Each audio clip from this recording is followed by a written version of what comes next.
என்ன மாயா, என்ன யோசிச்சுக்கிட்டு வர? ரொம்ப அமைதியா வர. எல்லாம் எலெக்ஷனை பத்தி தான். பெரியம்மாவை தோக்கடிக்க அந்த புவனேஸ்வரி பல விஷயங்களை கையில் எடுக்கிற சீனு. பெரியம்மா பதவிக்கு வந்தா என்னென்ன நல்லது நடக்கும்னு சொல்றதை விட அந்த புவனேஸ்வரி செய்யற சதிய முறியடிக்கிறதே நமக்கு பெரிய வேலையா இருக்கும். அத பத்தி தான் யோசிச்சுட்டு இருக்கேன். ஏய், இதுல யோசிக்க என்ன இருக்கு? அந்த புவனை இதோட விட்டுடுவாளா என்ன? அதான் சீனு, நமக்கு பெரிய டாஸ்காவே இருக்கு. புவனேஸ்வரி இது நமக்கு சரி வராதுன்னு ஒதுங்குற ஆளே இல்ல.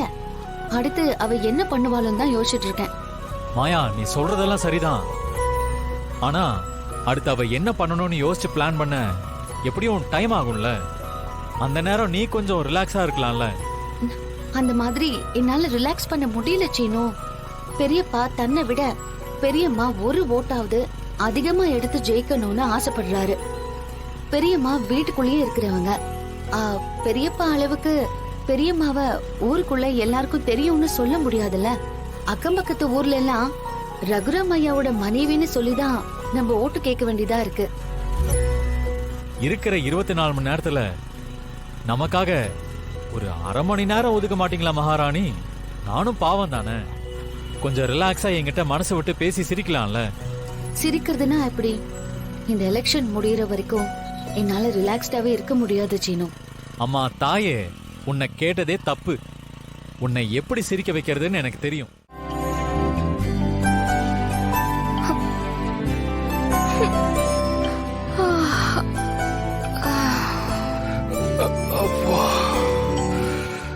ஐயோ முடியல கதிர், பயங்கர டயர்டா இருக்கு.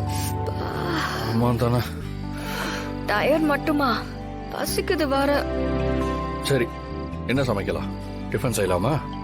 ஷோ, ஆளை விடுறா சாமி. என்னால ஒரு அடி கூட எடுத்து வைக்க முடியாது. ஏய், நான் பண்றேன். ஏன், உனக்கு டயர்டா இல்லையா? பேசாம ஏதாவது வாங்கிக்கலாம்.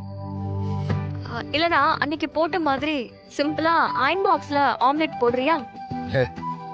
அதெல்லாம் உனக்கு பத்தாது. நல்லா ஃபுல்லா சாப்பிடணும். நான் போய் கடையிலே வாங்கிட்டு வரேன்.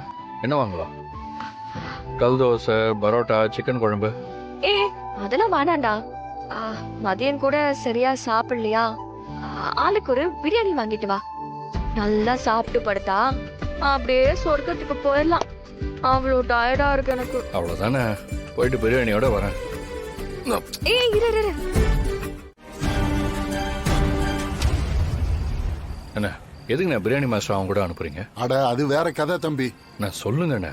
வேற என்ன, அந்த புவனேஸ்வரி அம்மா எலெக்ஷன்ல நிக்குது இல்ல? ஆமா, அதுக்கு என்ன? ஊர்ல இருக்கிற ஆம்பளைங்களை எல்லாம் ரெசார்ட்டுக்கு வர வச்சு சரக்கு பார்ட்டி வச்சு பிரியாணி போட்டு ஜனங்க எல்லாத்தையும் ஓட்டு போட வைக்க போறாங்க. என்னென்ன சொல்றீங்க?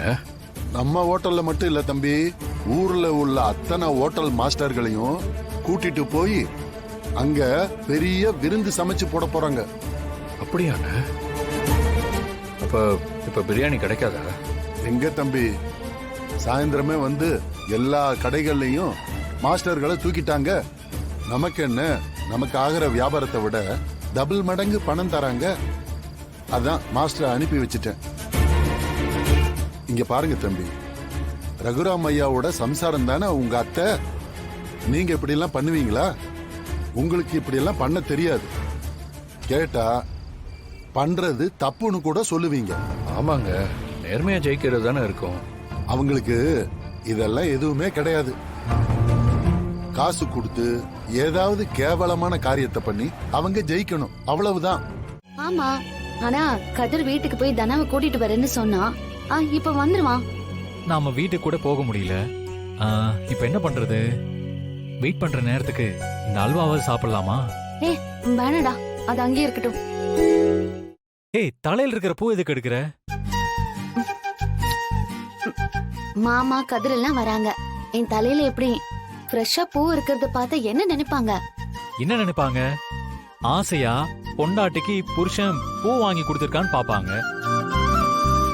போடா, எனக்கு ஒரு மாதிரி இருக்கு. அப்போ இந்த அல்வா வரவங்களுக்கு எல்லாம் பிரிச்சு கொடுத்துடலாம். எப்படி எப்படி எப்படி? பூ வச்சிருந்தா தப்பா நினைப்பாங்களா? அல்வா கொடுத்தா தப்பா நினைக்க மாட்டாங்களா? நினைப்பாங்க தான். அதனாலதான் ரெண்டையும் பைக்குள்ளேயே வெயின்னு சொல்றேன்.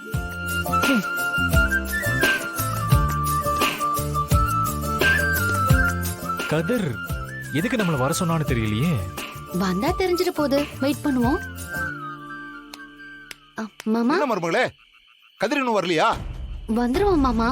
அப்பா நீங்க சாப்பிட்டீங்களா? என்னப்பா, என்ன விஷயம்?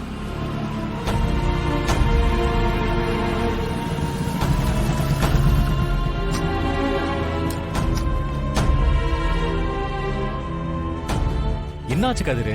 எதுக்கு அவசரமா மீட் பண்ணணும்னு சொன்னேன்? சீனு, இப்பதானே ஊர்ல ஒரு பிரச்சனையை முடிச்சுட்டு வந்தோம். ஊர் ஜனங்களே புவனா கிட்ட ஓட்டு கேட்டு இந்த பக்கம் வந்துடாதுன்னு அடிச்சு துரத்துனாங்களா இல்லையா? அதுக்கு என்னடா? ஆனா வீடு வந்து சேர்றதுக்குள்ள அந்த புவனா அடுத்த வேலையை ஆரம்பிச்சிட்டான். என்ன சொல்ற கதிர்? எனக்கு ஒண்ணும் புரியல. அத நான் சொல்றேன் மாயா. ரொம்ப ஆசையா இருக்குன்னு கதிரை பிரியாணி வாங்கிட்டு வர சொல்லி நான் அனுப்புனேன்.